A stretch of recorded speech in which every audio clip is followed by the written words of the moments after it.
दोस्तों, स्वागत है आपका हमारे चैनल आर के वर्मा में।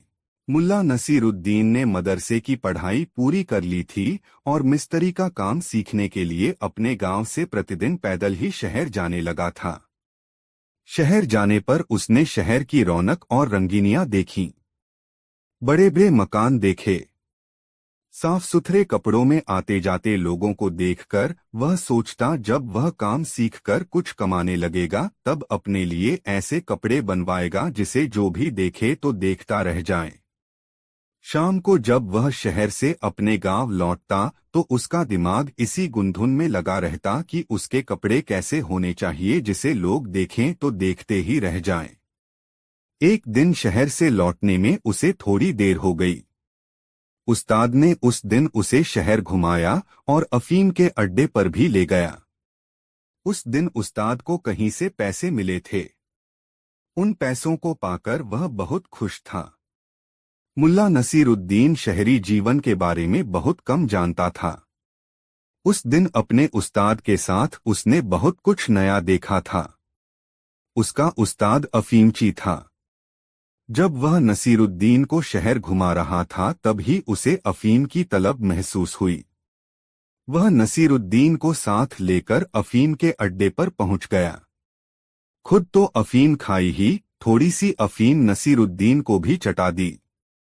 अफीम खाने के थोड़ी देर बाद ही नसीरुद्दीन को यह दुनिया हसीन लगने लगी। सब कुछ अच्छा अच्छा सा दिखने लगा।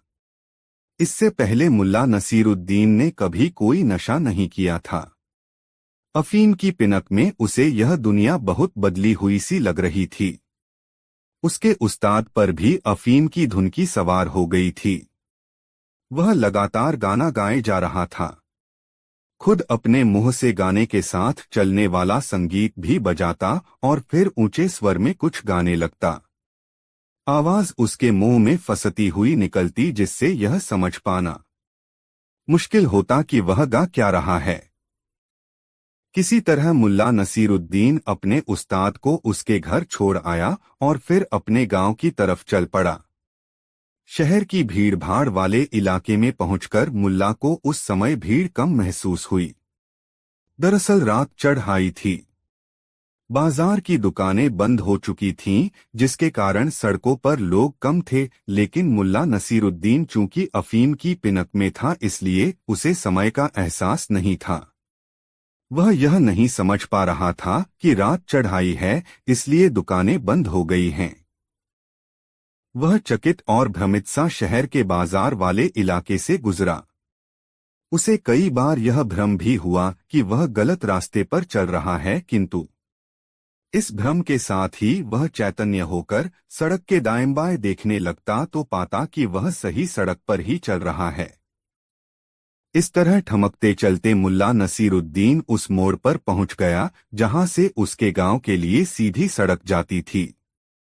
मुल्ला उस सड़क पर पहुंचने के बाद आश्वस्त हुआ कि वह सही सड़क पर और सही दिशा में चल रहा है। उसने याद किया यह सड़क सीधे ऊंचे घेरे वाले कुएं तक ले जाएगी और कुएं की बाईं तरफ से खेत के बीच से निकलने वाली पगडंडी से चलकर वह सीधे अपने घर पहुंच जाएगा। यही रास्ता उसे बहुत कम समय में उसके घर पहुंचा देगा। आश्वस्त होते ही मुल्ला नसीरुद्दीन की चाल में फर्क आ गया। अब वह लंबे डग भरता हुआ चल रहा था। वह मन में सोचता, अब 10 कदम के बाद शीशम के वृक्षों की कतार शुरू हो जाएगी। गांव वालों ने श्रमदान करके इस सड़क के दोनों किनारों पर शीशम के पौधे लगाए थे। शीशम का सिलसिला खत्म होते ही फलदार वृक्षों का सिलसिला शुरू हो जाएगा और उसके बाद आ जाएगा ऊंचे घेरे वाला कुआं। इस तरह मन ही मन राह स्मरण करता हुआ मुल्ला नसीरुद्दीन कुएं तक पहुंच गया। पूर्णिमा की रात थी। मध्यरात्रि का समय था। जब मुल्ला नसीरुद्दीन कुएं के पास पहुंचा और वह उस खेत की पगडंडी की ओर जाने ही वाला था जो सीधे उसे अपने घर तक ले जाती, उसके मन में ख्याल आया, चलो जरा झांक लें, कुएं में कितना पानी है। मुल्ला नसीरुद्दीन सीधे घूमा और कुएं की जगत पर चढ़ गया और उसमें झांककर कुएं के पानी का अनुमान लगाने लगा।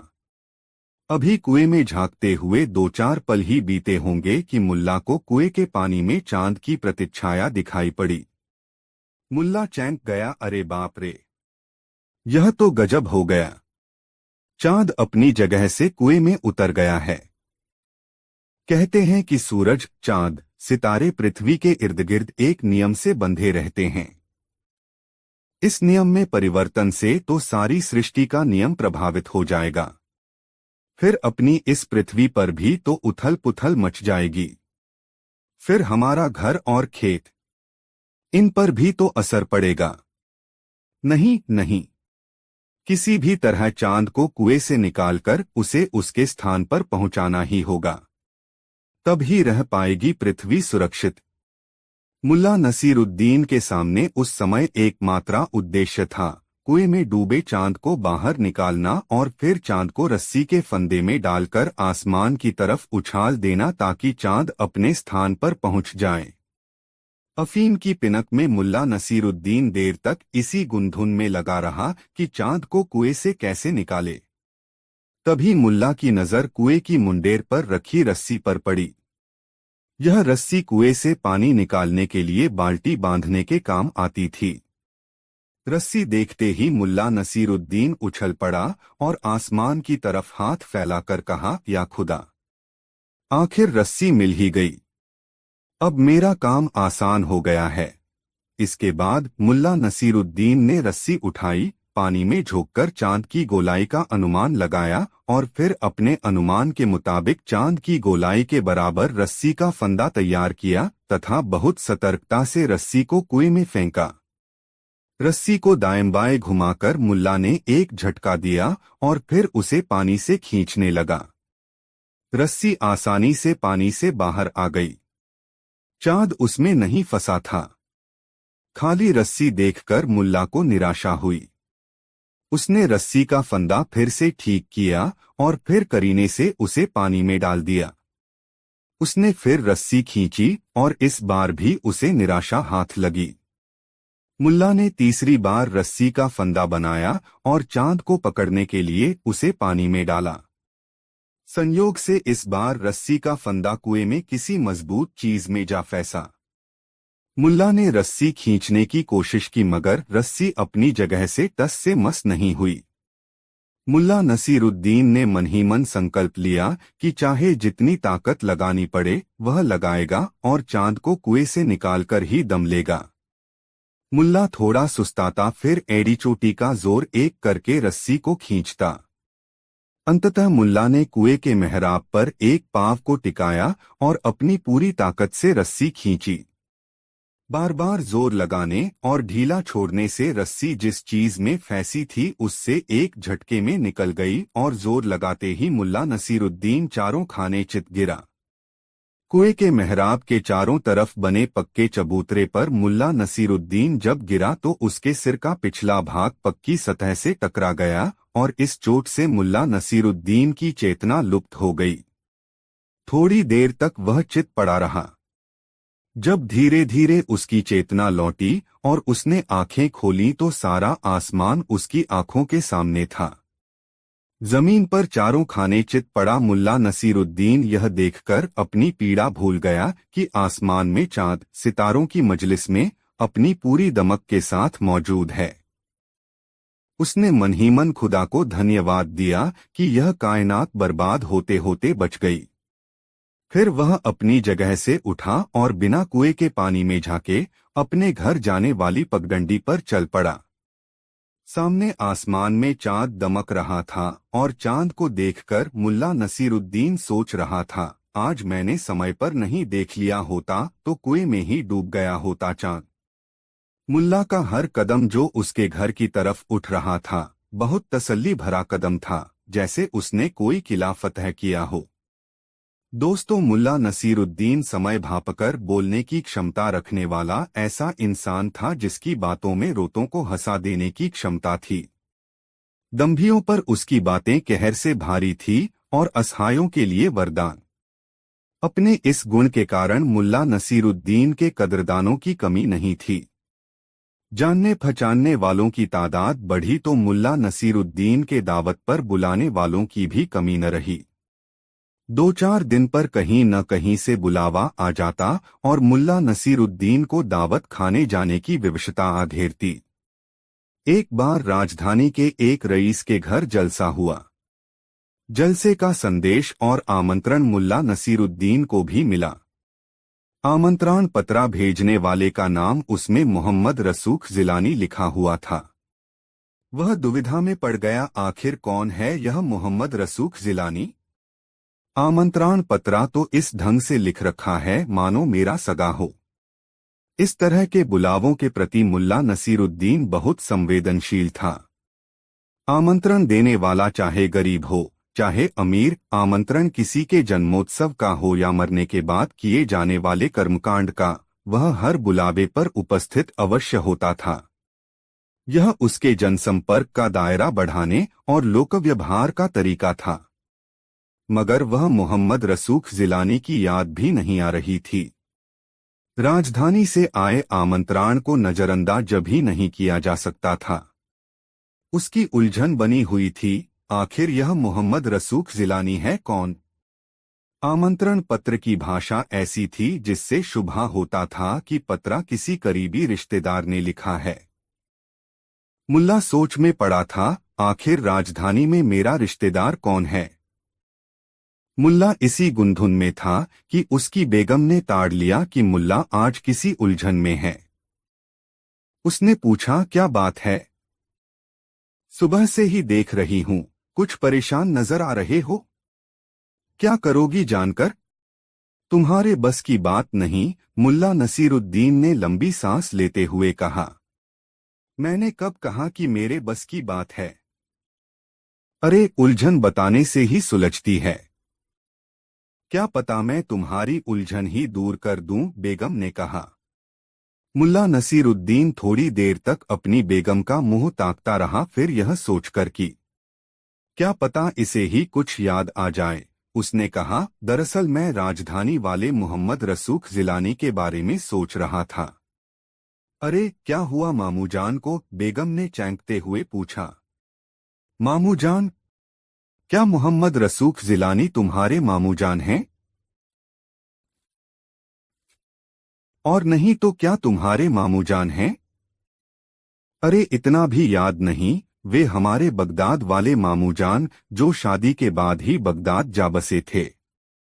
अब 2 साल से राजधानी में रह रहे हैं। वहां अपना मकान बनाया है। सुना है बगदाद से बहुत दौलत लेकर लौटे हैं। मगर बात क्या हुई? यह अचानक तुम मामूजान के ख्यालों में क्यों पड़ गए? जरा मैं भी तो सुनूं।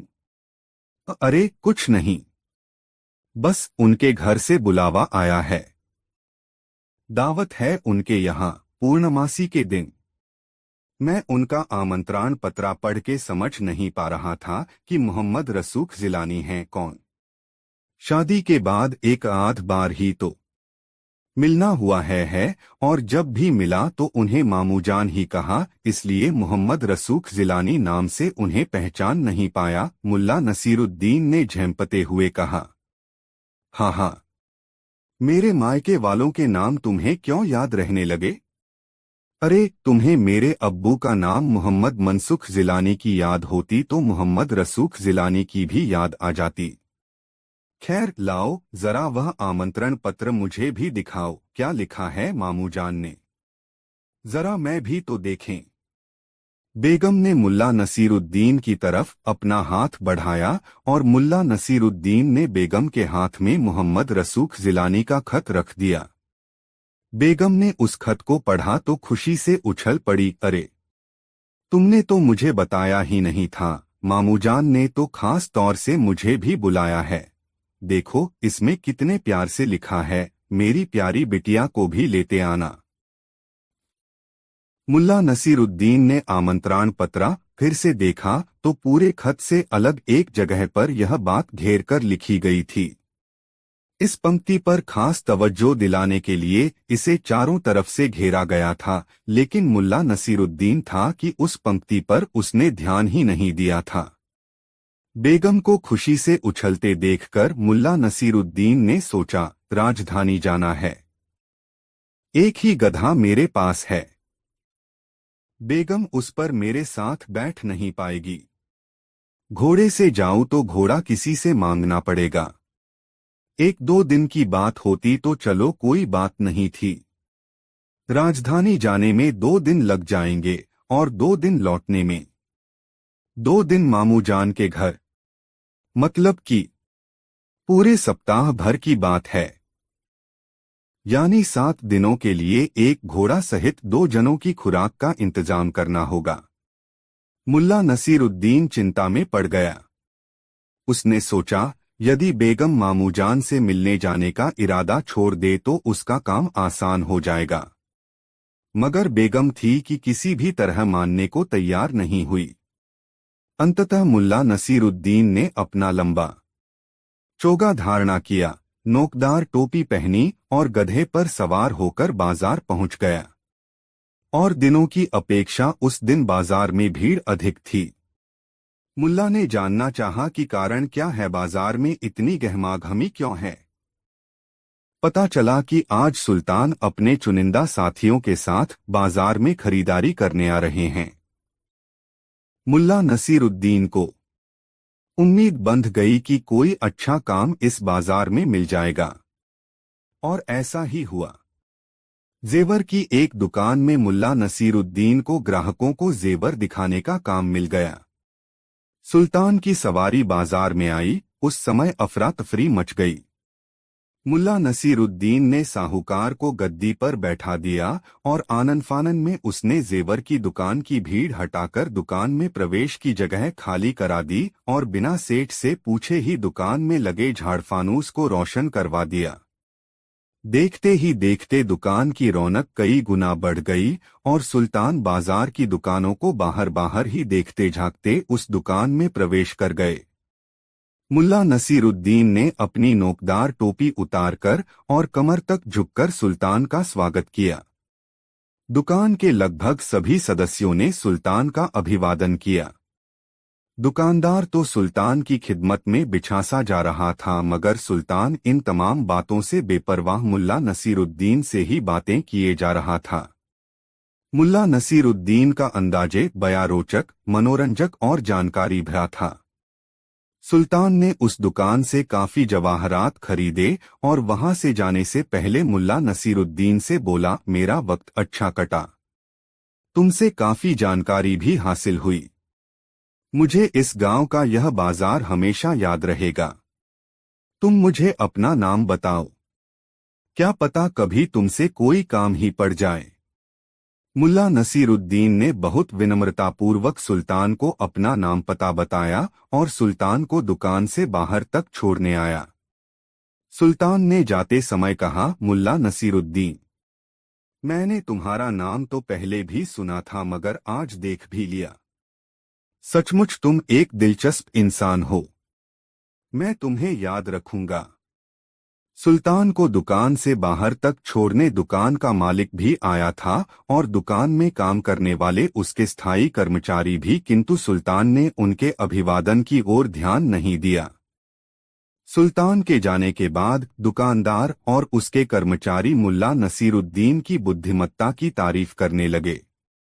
दुकानदार ने सभी कर्मचारियों के सामने स्वीकार किया कि मुल्ला नसीरुद्दीन ने दुकान में बिना कोई नई व्यवस्था के वहां उपलब्ध संसाधनों का ऐसा और ऐसी तत्परता से उपयोग किया कि सुल्तान बाजार की बड़ी दुकानों को छोड़कर इस दुकान में आ गए। सुल्तान को मुल्ला नसीरुद्दीन ने अपनी बातों से मुग्ध कर लिया। दुकानदार यह समझ रहा था कि उसकी दुकान में आकर सुल्तान ने खरीदारी की, इससे उसकी दुकान की साख बढ़ गई है। उसने मुल्ला नसीरुद्दीन को दुकान का सामान बिकवाने के एवज में बड़ी रकम दी और कहा, मुल्ला नसीरुद्दीन, इस दुकान को अपनी दुकान समझना और जब कभी भी तुम्हें काम की आवश्यकता हो बेहिचक मेरे पास आ जाना। मुल्ला नसीरुद्दीन को दुकानदार से उम्मीद और जरूरत से कई गुना अधिक रकम हासिल हो गई थी। इस रकम से वह घोड़ा किराए पर तो क्या खरीद कर ले जा सकता था।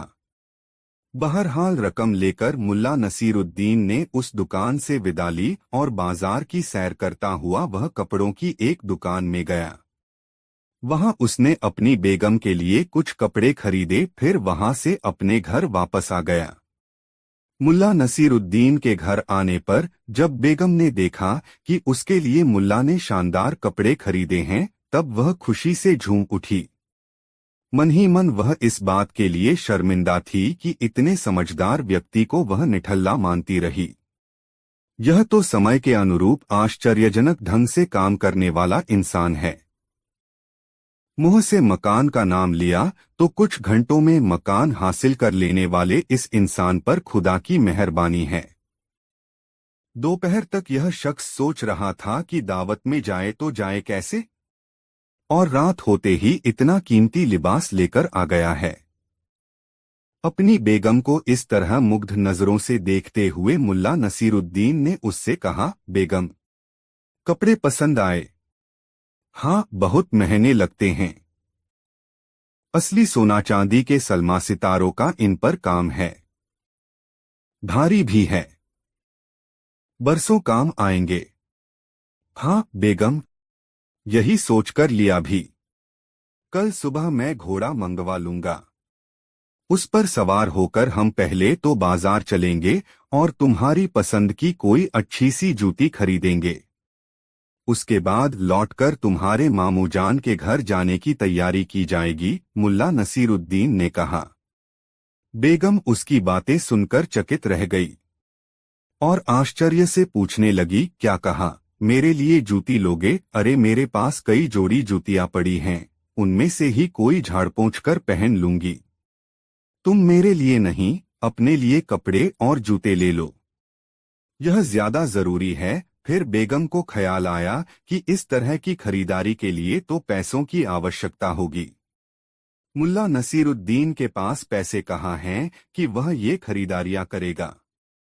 इस विचार के आते ही वह संकुचित सी होती हुई पूछ बैठी, मगर इन सब के लिए तो पैसे चाहिए। हमारे पास पैसे हैं कहाँ? बेगम, पैसे हैं, आज अच्छी कमाई हुई है, पैसों की चिंता मत करो। यह भी सोचो कि मामू जान के लिए कुछ खरीदना है तो उसे भी हम खरीद लेंगे। मुल्ला नसीरुद्दीन की बातों से संतुष्ट होकर उसकी बेगम ने भोजन परोसा। दोनों ने भोजन करने के बाद बिस्तर की शरण ली। दूसरे दिन सुबह ही मुल्ला नसीरुद्दीन एक शानदार अरबी घोड़ा किराए पर ले आया। बेगम को साथ लेकर वह बाजार पहुंचा तो बाजार में एक ही चर्चा होने लगी, आज मुल्ला नसीरुद्दीन घोड़े की सवारी कर रहा है, साथ में उसकी बेगम भी है। मुल्ला नसीरुद्दीन अपनी बेगम के साथ एक जूते की दुकान में गया तो दुकानदार ने उसकी खूब खातिरदारी की और उसकी बेगम के लिए अपनी दुकान की सबसे खूबसूरत जूती उसे खरीद दाम पर ही दे दी। बेगम की जिद के कारण मुल्ला ने अपने लिए भी कपड़े लिए। मामाजी के लिए भी उन दोनों ने उपहार खरीदे और घर लौटकर मुल्ला नसीरुद्दीन और उसकी बेगम दोनों ही यात्रा की तैयारी में लग गए। धूप से बचने के लिए शाम होते ही वे लोग राजधानी के लिए रवाना हो गए। 2 दिनों के बाद मुल्ला नसीरुद्दीन पहुंच गए मोहम्मद रसूख जिलानी के मकान पर। आलीशान इमारत थी, सज्जा की भव्यता देखते ही बनती थी। मुल्ला नसीरुद्दीन और उसकी बेगम के आने की खबर सुनकर मामू जान खुद बाहर आए और उन्होंने जमाई को अपने गले से लगाया, भांजी के कंधे थपथपाए और घर में ले गए। दावत पूर्णमासी को होनी थी। पूर्णमासी आने में 2 दिनों की देर थी। वे 2 दिन कैसे बीत गए पता ही नहीं चला। दावत का इंतजाम इमारत के अहाते में हो रहा था। अहाते में जगह जगह पेड़ लगे थे, बड़े घेरों वाले छतनार पेड़। इन पेड़ों के नीचे ही आगंतुकों के बैठने की व्यवस्था होनी थी। राजधानी के तमाम बड़े लोग इस दावत में शरीक होने वाले थे। खुले आकाश के नीचे बैठकर तफरीह का मजा लेते हुए भोजन करना मुल्ला नसीरुद्दीन के लिए यह परिकल्पना बहुत प्यारी थी। मुल्ला नसीरुद्दीन अपने नए कपड़ों में सज-धज कर तैयार हो गया और नए जूते डालकर अहाते में चहलकदमी करने लगा। इसी चहलकदमी के दौरान उसकी नजर आकाश में उड़ते पक्षियों पर गई। उसने देखा कि चिड़ियों का झुंड उड़ता हुआ आता है और अहाते के पेड़ों पर बैठकर विश्राम करता है और फिर उड़ जाता है। पेड़ों के नीचे की जमीन पर उसने जगह पर सफेद चूने के ठोप जैसी आकृति का निशान देखा। उसके दिमाग में बात कौंधी कि अरे यह तो चिड़ियों की विष्ठा के निशान हैं। यदि किसी अतिथि की थाली में किसी चिड़िया ने विष्ठा कर दिया तब क्या होगा? लेकिन यह ख्याल आने में देर हो चुकी थी और अतिथियों का आना शुरू हो गया था। मुल्ला नसीरुद्दीन इमारत के प्रांगण में आने वालों को उचित स्थान पर बैठाता और जैसे ही अतिथि बैठते उनके लिए दस्तरखान बिछा दिया जाता। बड़ी ही चुस्त व्यवस्था थी मामूजान की। खाना परोसा जाने लगा। मुल्ला नसीरुद्दीन टहलता हुआ एक पेड़ के नीचे आकर खड़ा हो गया। उसी समय चिड़ियों का एक झुंड टिर-टिर करता हुआ आया और अहाते के पेड़ों पर बैठ गया। लगभग उसी समय एक अतिथि मुल्ला नसीरुद्दीन के पास आकर खड़ा हो गया और उससे पूछने लगा, क्यों भाई, यहाँ तन्हा क्यों खड़े हो? मुल्ला नसीरुद्दीन को मस्खरी सूझी और उसने मजाक में कहा, कुछ नहीं भाई, जरा इन चिड़ियों की बातचीत सुन रहा हूँ। चिड़ियों की बातचीत सुन रहे हो? क्या तुम चिड़ियों की जुबान समझते हो? उस आदमी ने संजीदगी से पूछा। हाँ भाई, चिड़ियों की भाषा समझता हूँ। एक अरसे तक मैंने चिड़ियों की भाषा पर काम किया है।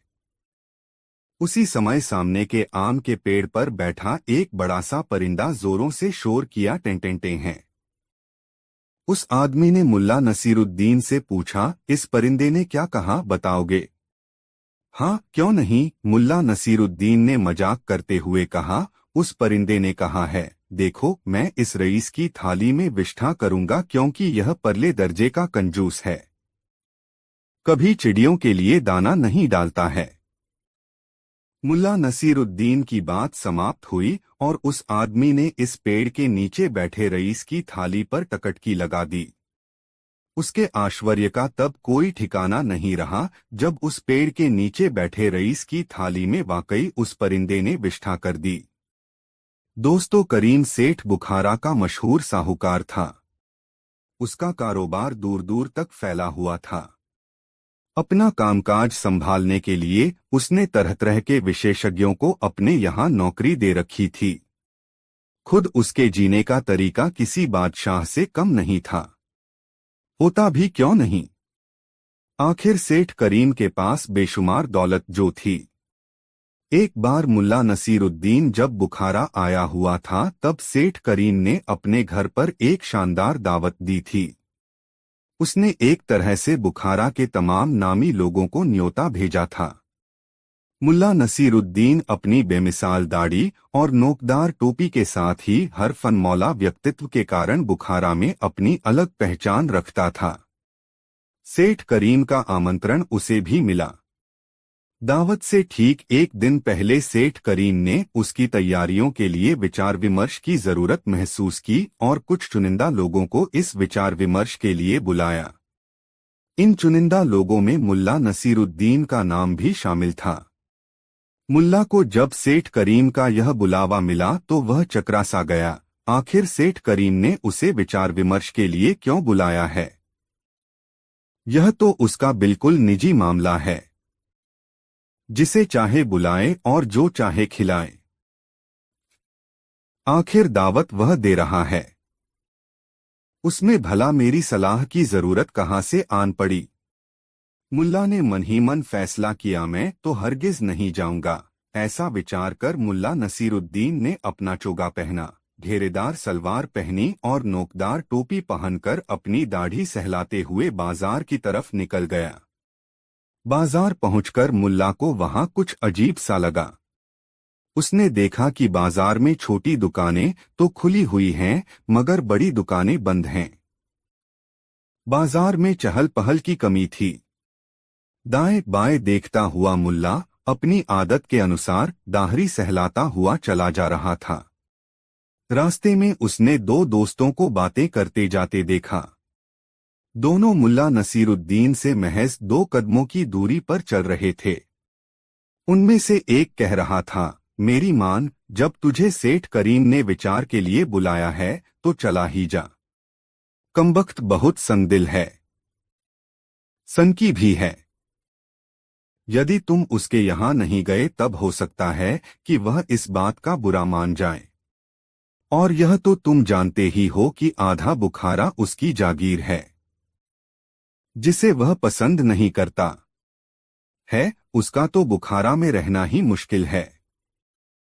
मुल्ला नसीरुद्दीन ने जब सेठ करीम के बारे में उस व्यक्ति की ये बातें सुनी तो वह अचरज में पड़ गया और अपनी चाल तेज करते हुए उन दोनों के करीब पहुंच गया और उनके साथ चलते हुए पूछा, एक बात बताइए भाईजान, यह सेठ करीम क्या बहुत खतरनाक आदमी है? दोनों ने चौंकते हुए मुल्ला नसीरुद्दीन की तरफ देखा और उनमें से एक ने मुल्ला नसीरुद्दीन से मुखातिब होते हुए कहा, लगता है आपको बुखारा के बारे में कम जानकारी है। सच कहें तो बुखारा की चांदनी का बादशाह है सेठ करीम। बुखारा के बाजार में जितने भी व्यापार चल रहे हैं उनमें आधे से भी अधिक में सेठ करीम का पैसा लगा हुआ है।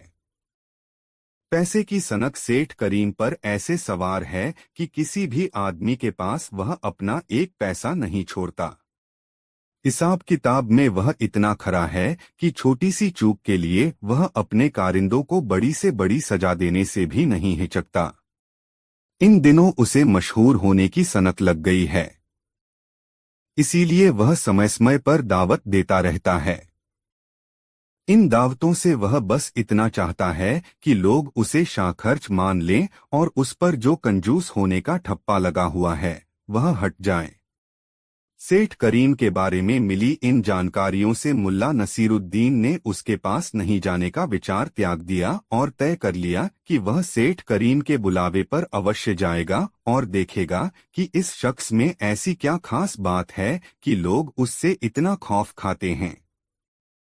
तभी दूसरे दोस्त ने मुल्ला नसीरुद्दीन से कहा, देखते नहीं हैं जनाब, बाजार की सारी बड़ी दुकानें इस वक्त बंद हैं। सभी दुकानदार इस समय सेठ करीम के पास दरबार लगा रहे होंगे। इतना सुनने के तत्काल बाद मुल्ला नसीरुद्दीन ने भी अपना रुख सेठ करीम के महल की ओर कर लिया और तेज कदमों से चलता हुआ सेठ करीम के पास पहुंच गया। जिस वक्त मुल्ला नसीरुद्दीन सेठ करीम के घर पहुंचा उस समय सचमुच वहां दरबार जैसा माहौल था। सेठ करीम का रुतबा ऐसा था कि बिना उसकी इजाजत के कोई बोल नहीं रहा था। बुखारा के लगभग सभी बड़े लोग वहां बैठे थे। मुल्ला नसीरुद्दीन को भी एक आसन पर बैठा दिया गया। खबास उसके लिए शरबत ले आया। पहले ही घूंट में शरबत से जो तरावट और स्वाद मुल्ला नसीरुद्दीन को मिला उससे वह समझ गया कि यह शरबत कुछ खास है। मुल्ला नसीरुद्दीन धीरे धीरे शरबत के घूंट भरने लगा और वहां जो कुछ भी हो रहा था उसे संजीदगी से देखने लगा। मुल्ला जब बाजार से सेठ करीम के घर की ओर चला था तब उसने मन ही मन फैसला कर लिया था कि वह सेठ करीम को उसके दोहरे चरित्रा से निजात दिलाकर रहेगा। इसलिए वह वहां अपने लिए उचित अवसर की तलाश में था। सेठ करीम उस समय दावत की तैयारियों में होने वाले खर्चों का हिसाब करने में लगा था। उसका लेखाकार उसे हिसाब दिखा रहा था। कागज के एक लंबे टुकड़े पर फहरिस्त बनी थी जिस पर व्यय का ब्यौरा लिखा था। सेठ करीम को उस ब्यौरे में कोई त्रुटि दिखी और वह बिगड़कर लेखाकार को फजीहत करने लगा। अरे, तुम पर इतने बड़े कारोबार का दारोमदार है और तुम ऐसी गलतियां करते हो। दावत पर तो कुछ लाख का खर्च है और तुम्हारी इस चूक से कुछ हजार का ही नुकसान हो सकता है, मगर तुमने ऐसी गलती कारोबारी खाते में कर डाली तो नुकसान करोड़ों का भी हो सकता है। लेखाकार थरथर कांप रहा था। उसके मुंह से शब्द नहीं फूट रहे थे। सेठ करीम का गुस्सा 7वें आसमान पर था। वह चीखा, तुम जैसे कामचोरों को सजा मिलनी ही चाहिए। इसके बाद उसने उपस्थित लोगों से कहा, भाइयों, आप लोग भी आकर इस लेखाकार की करतूत इस फहरिस्त में देख लें। मेरे बारे में सभी जानते हैं कि मैं शाहखर्च आदमी हूं, मगर हिसाब किताब में बहुत पक्का हूं। थोड़ी भी गफलत मुझे बर्दाश्त नहीं है। उसकी यह बात सुनकर भी सभी अतिथि अपनी जगह पर बैठे रहे। कोई अपनी जगह से हिला नहीं, मगर मुल्ला नसीरुद्दीन के मुंह से अनायास ही निकला, देखना क्या है, 3 का 5 हो गया होगा। नसीरुद्दीन की यह बात सेठ करीम ने सुन ली। संयोग था कि उसके पास लेखाकार ने जो फहरिस्त प्रस्तुत की थी उसमें एक स्थान पर 3 के स्थान पर 5 लिखा गया था और इसके कारण एक बड़ी रकम गफलत में पड़ गई थी। सेठ करीम ने आवाज की दिशा में अपना सिर घुमाया और पूछा, यह किसकी आवाज थी? मुल्ला नसीरुद्दीन ने अपनी दाढ़ी सहलाते हुए कहा, मेरी। सेठ करीम ने मुल्ला नसीरुद्दीन से कहा, आपने तो चकित कर दिया जनाब। आपने बजा फरमाया। इस नामुराद ने 3 की जगह 5 लिखकर घपला किया है और खुदा का शुक्र है कि यह पकड़ा गया। आप उतनी दूर क्यों हैं जनाब, आइए मेरे पास बैठिए।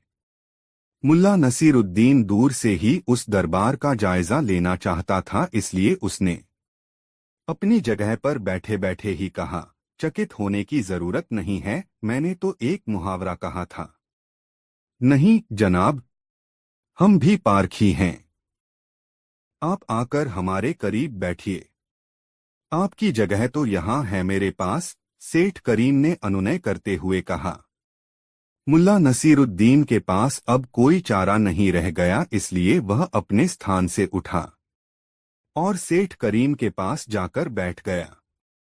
सेठ करीम ने मुस्कुराते हुए पूछा, जनाब का नाम जान सकता हूँ? मुल्ला नसीरुद्दीन ने कहा। नसीरुद्दीन। सेठ ने नाम दोहराया, नसीरुद्दीन, फिर कहा, कहीं मुल्ला नसीरुद्दीन तो नहीं? हाँ वही, संक्षिप्त सा उत्तर दिया मुल्ला नसीरुद्दीन ने। वाह जनाब, खूब मिले। आपके बारे में जैसा सुना था वैसा ही पाया, सेठ करीम ने खुश होते हुए कहा। तो अभी तो पास बुलाया है। पाया कहाँ? मुल्ला नसीरुद्दीन ने दाढ़ी सहलाते हुए कहा।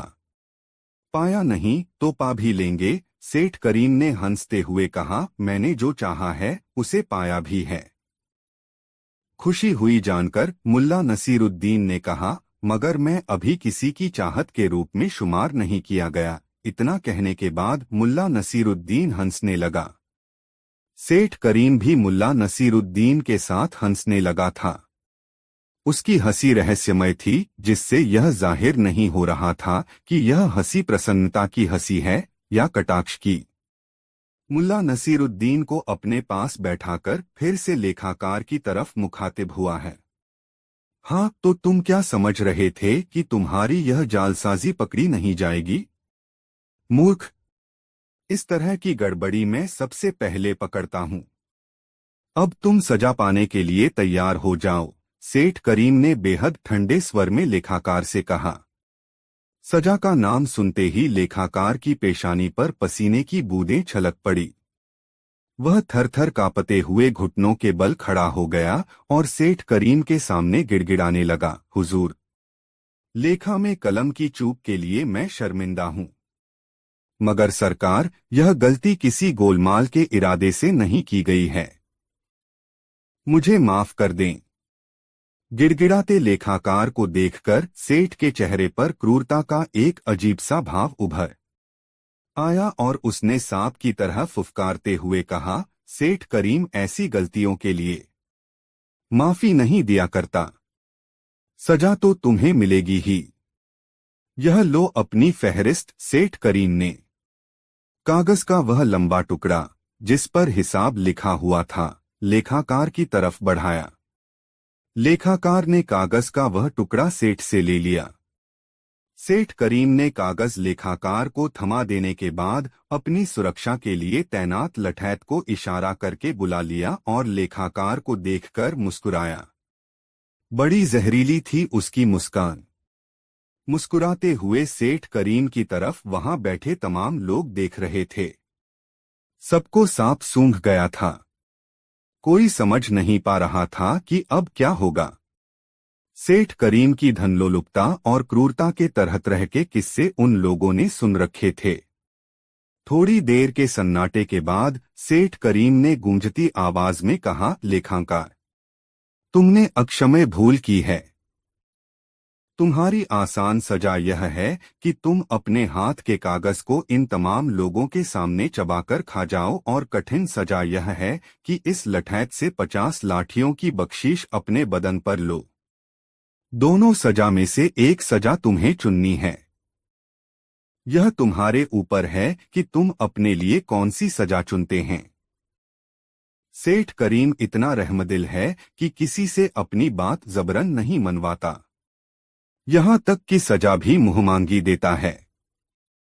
लेखाकार के पास कोई चारा नहीं था। उसने अपने लिए कागज खाने की सजा चुन ली। सबके सामने वह कागज के टुकड़े मुंह में रखता और उन्हें धीरे धीरे चबाकर निगल जाता। यह एक श्रमसाध्य और कष्टप्रद प्रक्रिया थी जिससे लेखाकार गुजर रहा था। अंततः सारा कागज निगलकर लेखाकार ने सेठ करीम की तरफ देखा, मानो पूछ रहा हो, अब क्या आज्ञा है हुजूर। सेठ करीम ने उसकी तरफ देखते हुए कहा, अब तुम दफा हो जाओ। यहां कभी नजर आए तो लठैतों के हवाले कर दिए जाओगे। लेखाकार बहुत गिड़गिड़ाया, मिन्नतें की, मगर सेठ करीम ने उसकी तरफ ध्यान ही नहीं दिया और वह मुल्ला नसीरुद्दीन की तरफ मुखातिब हो गया। मुल्ला साहब, हमारा कारोबार पूरी दुनिया में फैला हुआ है। सुई से लेकर जहाज तक हम खरीदते और बेचते हैं। बुखारा में जितने भी कारोबारी हैं, उनका कारोबार हमारे ही बूते चलता है।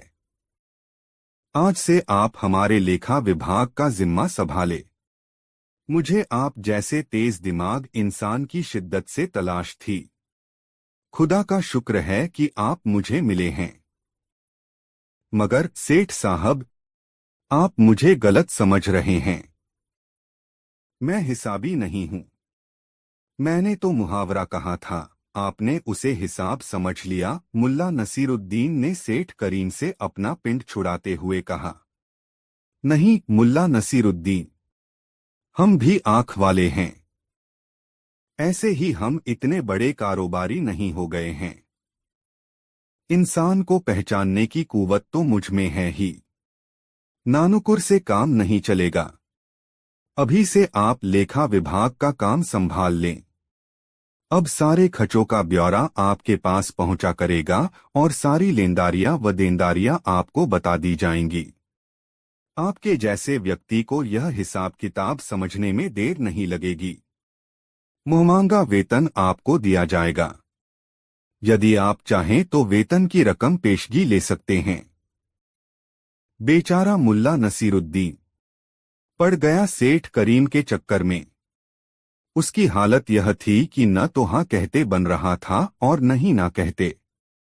अंततः 100 अशर्फिया प्रतिमाह रहने खाने की सुविधा और तीमारदारी के लिए 2 आदमियों की देनदारी पर मुल्ला नसीरुद्दीन को सेठ करीम ने लेखा विभाग की जिम्मेदारी सौंप दी। मुल्ला नसीरुद्दीन उसी दिन से सेठ करीम के कारोबार का नया लेखाकार मुकर्रर हो गया। संयोग की बात थी कि मुल्ला के काम संभालते ही 10 लाख अशर्फियों की एक लेनदारी का पता चला। उसके कनिष्ठ कर्मचारी मुल्ला से पूछने आ गए कि यह डूबी रकम अब कैसे निकलेगी। 10 साल पहले पानी के एक जहाज की बिक्री में यह रकम लटक गई थी। मुल्ला ने कहा, सूद समेत इस रकम की वसूली की जाएगी। मुल्ला का यह आदेश कर्मचारियों पर भारी पड़ा। वे आपस में विचार करने लगे कि एक तो डूबी रकम का पता चला, ऊपर से खुश होने की जगह यह मुल्ला दाढ़ी सहलाते हुए बोल रहा है कि सूद समेत बकाये की वापसी होनी चाहिए। प्यादे दौड़ाए गए मगर कोई फायदा नहीं हुआ। जहाज का मालिक बुखारा में ही रहता था मगर 10 महीनों से जहाज के साथ निकला हुआ था। कब लौटेगा किसी को पता नहीं। यही सूचना ला सके प्यादे। मुल्ला नसीरुद्दीन ने अनुमान लगाया, पानी के जहाज से कहीं भी जाने में 5-6 महीने लगते हैं और आने में भी 5-6 महीने। तो यह कारोबारी जो 10 महीने से बाहर है अब लौटने वाला है। एक दिन सेठ करीम के सामने मुल्ला नसीरुद्दीन ने उस डूबी रकम की चर्चा छेड़ दी। सेठ करीम ने समझा कि मुल्ला नसीरुद्दीन के कमाल से ही इस डूबी रकम का पता चल पाया है। इसलिए उसने मुल्ला नसीरुद्दीन से कहा, मुल्ला साहब, यह रकम भी आप ही वसूलें। किसी और के बूते की बात नहीं कि डूबा पैसा निकाल लाए। सबके सब काहिल हैं, इन्हें बस पगार समय पर चाहिए। सेठ करीम के पास बैठा मुल्ला नसीरुद्दीन अपनी दाढ़ी सहलाता रहा। सेठ करीम वहां से उठकर चला गया। तब भी मुल्ला नसीरुद्दीन वहीं बैठा अपनी दाढ़ी सहलाता रहा। दरअसल उस वक्त मुल्ला नसीरुद्दीन यह सोच रहा था कि जहाजी लोग बहुत दिलदार होते हैं। राजा महाराजाओं के साथ व्यापार करने के कारण उनमें राजा महाराजाओं वाले गुण भी आ जाते हैं। जहाजी जब घर लौटता है तब इफरात पैसा कमा चुका होता है। यदि समय पर उससे मिल लिया जाए तो सेठ करीम के पैसे भी वापस आ जाएंगे और ब्याज के रूप में कुछ रकम और मिल जाएगी। मुल्ला नसीरुद्दीन ने दूसरे दिन ही अपने सभी सहयोगियों को बुलाकर कहा, जहाज वाले से पैसे वसूलने मैं जाऊंगा। ब्याज भी वसूलना मेरा काम होगा। तुम लोग सिर्फ इतना करो कि जहाजी के लौटने की खबर मुझको मिल जाए, इसकी व्यवस्था करो। अभी 10-12 दिन ही बीते थे कि एक दिन मुल्ला नसीरुद्दीन को उस जहाजी के आने की सूचना मिल गई और मुल्ला नसीरुद्दीन दाढ़ी सहलाते हुए बिना वक्त गवाए जहाजी के मकान की तरफ पैदल ही चल पड़ा। रास्ते में उसने एक गधा किराए पर लिया और 2 खाली बोरियां भी खरीद लीं। जब मुल्ला नसीरुद्दीन जहाजी के मकान पर पहुंचा तब वहां बेशकीमती सामानों की बोरियां करीने से सजाई जा रही थीं। मुल्ला नसीरुद्दीन ने जहाजी को अपना परिचय सेठ करीम के खजांची के रूप में दिया और कहा, हमारी 10 लाख अशर्फियों से 1 करोड़ अशर्फियां बनाई हैं आपने, और फिर 1 करोड़ से 3 करोड़ और 3 करोड़ से 9 करोड़ बनाकर 9 महीने में चले 10 महीने 12 दिन में पहुंचे हो। अब कर दो हमारा हिसाब, नहीं तो बादशाह जान जाएगा तुम्हारा हिसाब। मुल्ला नसीरुद्दीन की बात सुनकर जहाजी चकरा गया। यह सच था कि जब वह यहाँ से चला था तो जहाज पर 10 लाख अशर्फियों का माल ही लादा गया था और 1 करोड़ में उसकी बिक्री हुई थी। फिर उसने 1 करोड़ का माल जहाज पर लादा जिसकी बिक्री 9 करोड़ में हुई। यदि बादशाह को उसकी कमाई का पता चल जाए तो आधी कमाई नजराने में चली जाएगी। ऐसा सोचकर जहाजी ने मुल्ला नसीरुद्दीन को आदर से बिठाया और उसने 10 लाख अशर्फियां दी और सूद मांगने पर 3000 अशर्फियां और दी। इसके बाद मुल्ला के आगे हाथ जोड़ लिए। मुल्ला नसीरुद्दीन ने अशर्फियों को बोरों में बंद किया और गधे पर बोरों को लादकर सीधे सेठ करीम के पास पहुंचा। सेठ करीम उस समय अपनी बेगम के साथ था। किसी को उसके कमरे की ओर जाने की इजाजत नहीं थी। कमरे के बाहर जनखों का परा था।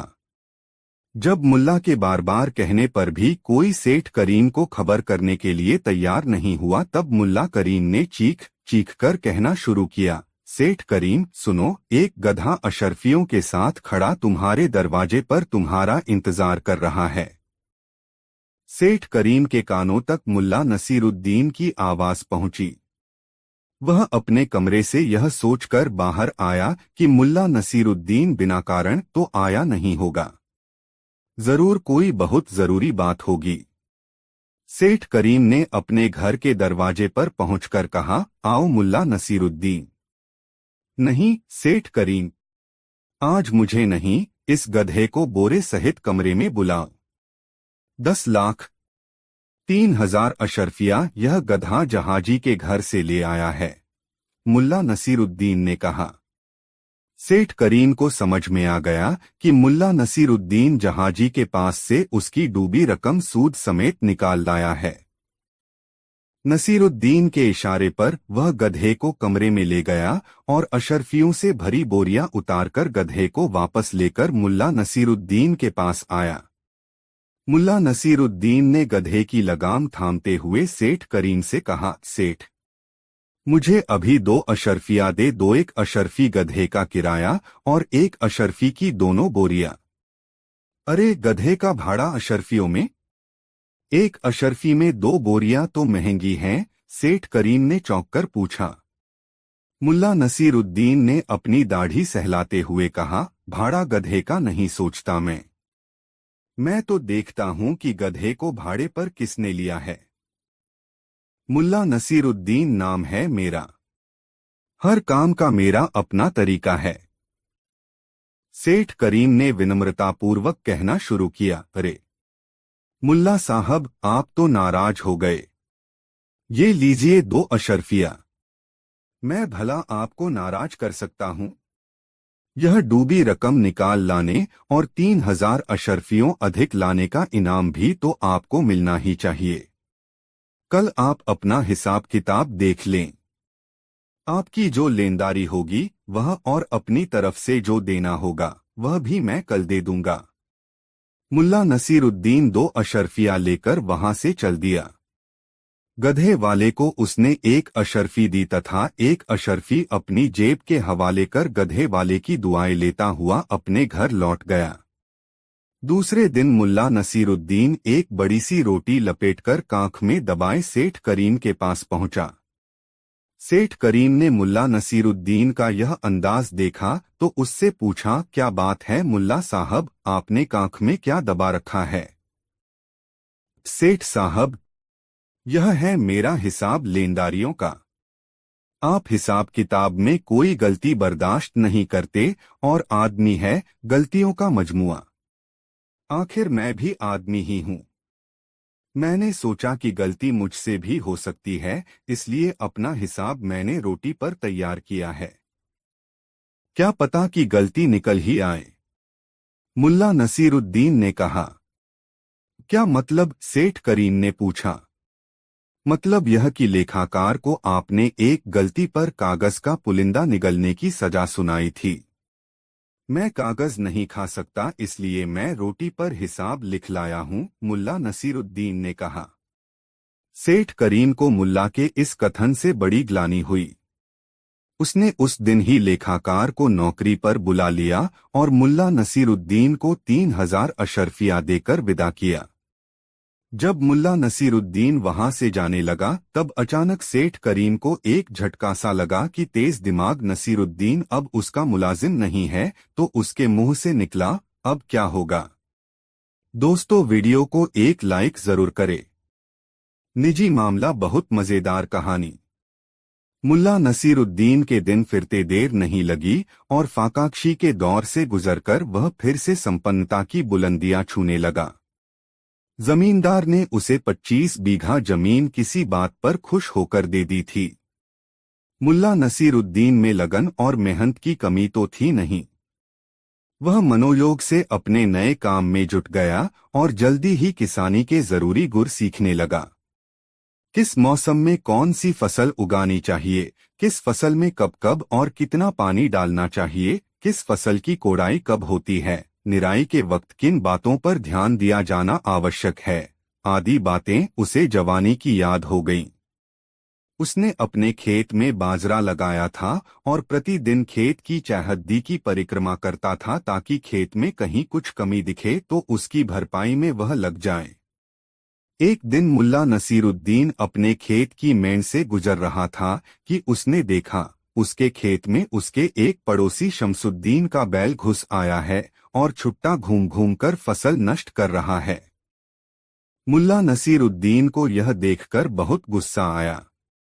उसने पड़ोसी शमसुद्दीन के पास जाकर कहा, शमसुद्दीन भाई, आपका बैल मेरे खेत में घुस आया है। आप चलकर अपने बैल को पकड़कर ले आइए। वह मेरी फसलों को नष्ट कर रहा है।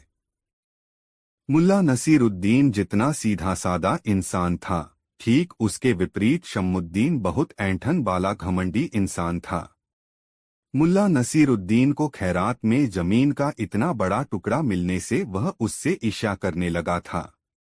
पहलवानी का शौक था उसे, जिसके कारण वह हट्टा कट्टा और दमदार भी था। हमेशा अपनी रोबीली मूंछों पर वह ताव देता रहता था। जब मुल्ला ने उससे बैल के खेत में घुस आने की शिकायत की तो वह मूंछों पर ताव देता हुआ जोर जोर से हंसने लगा। फिर कहा, अरे तुम कैसे किसान हो जो यह भी नहीं जानते कि जब कोई जानवर किसी खेत में घुस जाए तब यह किसान और जानवर के बीच का मामला होता है, जिसमें तीसरे को कुछ न बोलना चाहिए और नहीं करना चाहिए। अब जानो तुम और जाने बैल, मैं बीच में क्या करूं? यह तो तुम दोनों के बीच का निजी मामला है। मुल्ला नसीरुद्दीन वहां से चुपचाप अपने खेत की तरफ लौटा। रास्ते में उसे एक पेड़ की लंबी टहनी मिल गई। उसने उस टहनी को उठाकर देखा। लठ की तरह यह टहनी भारी, ठोस और मजबूत थी। वह लठ लेकर अपने खेत में घुसा और ताबड़तोड़ बैल पर लठ बरसाने लगा। बैल जिधर से भागना चाहे मुल्ला तेजी से उस ओर जाकर लठ चलाने लगता। थोड़ी देर के बाद शमसुद्दीन मुल्ला के खेत की ओर अपने बैल को देखने आया। तब उसे फटफट फटाक की आवाजें सुनाई पड़ने लगीं।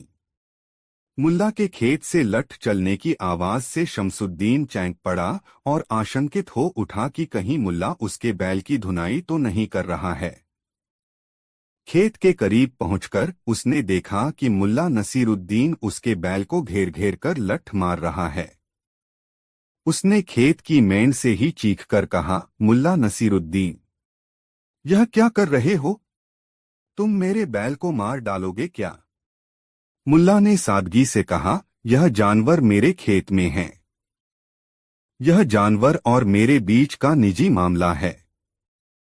इसमें किसी तीसरे को दखल देने की जरूरत नहीं। मैं चाहूं तो इसे चरने दूं, चाहूं तो पीहूं, कोई तीसरा इसमें कैसे पड़ सकता है?